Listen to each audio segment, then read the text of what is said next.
60 years ago today, a young woman spoke about the speed of technological change as she presented the first television broadcast of its kind. She described the moment as a landmark. Television has made it possible for many of you to see me in your homes on Christmas Day. My own family often gather round to watch television, as they are at this moment, and that is how I imagine you now. 6 decades on, the presenter has evolved somewhat, as has the technology she described.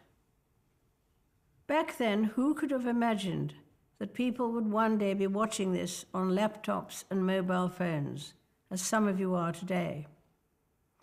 But I'm also struck by something that hasn't changed.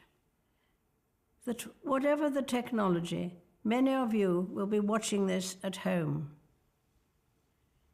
We think of our homes as places of warmth, familiarity, and love, of shared stories and memories, which is perhaps why at this time of year, so many return to where they grew up. There is a timeless simplicity to the pull of home. For many, the idea of home reaches beyond a physical building, to hometown or city. This Christmas, I think of London and Manchester, whose powerful identities shone through over the past 12 months in the face of appalling attacks.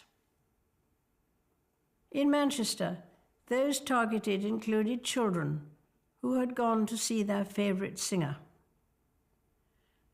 A few days after the bombing, I had the privilege of meeting some of the young survivors and their parents. So you come especially for the concert, did you? Yeah. Mm-hmm. The birthday present. What was it? Oh, right. Very scary. Very wicked. Mm. And, to target that sort of thing. Yeah. You know. Yeah, it's awful, but hopefully they'll mend. Yes. We'll get But better. it's very interesting how everybody has united, haven't they, here? It's been amazing, really. Mm.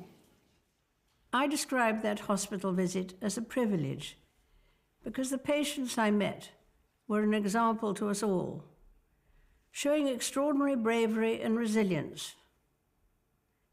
Indeed, many of those who survived the attack came together just days later for a benefit concert. It was a powerful reclaiming of the ground and of the city those young people call home. We expect our homes to be a place of safety, sanctuary even, which makes it all the more shocking when the comfort they provide is shattered.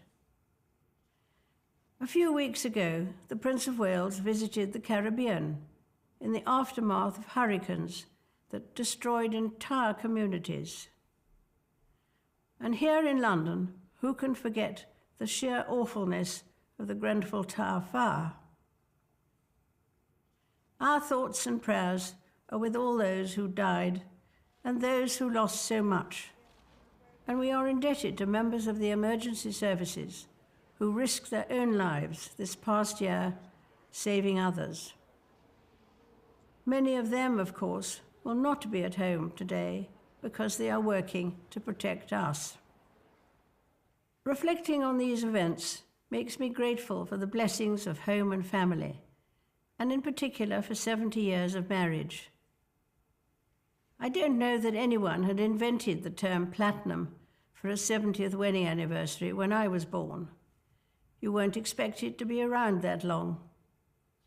Even Prince Philip has decided it's time to slow down a little, having, as he economically put it, done his bit. But I know his support and unique sense of humour will remain as strong as ever as we enjoy spending time this Christmas with our family and look forward to welcoming new members into it next year. In 2018, I will open my home to a different type of family, the leaders of the 52 nations of the Commonwealth, as they gather in the UK for a summit.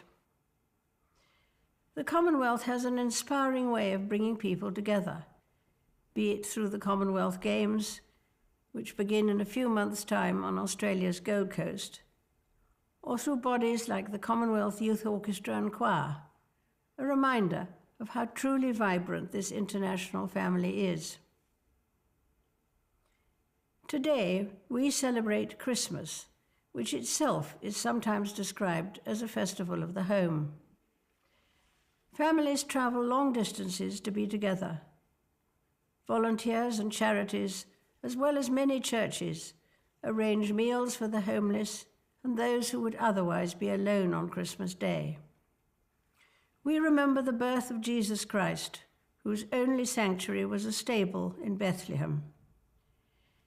He knew rejection, hardship, and persecution. And yet it is Jesus Christ's generous love and example which has inspired me through good times and bad. Whatever your own experience is this year, wherever and however you are watching, I wish you a peaceful and very happy Christmas.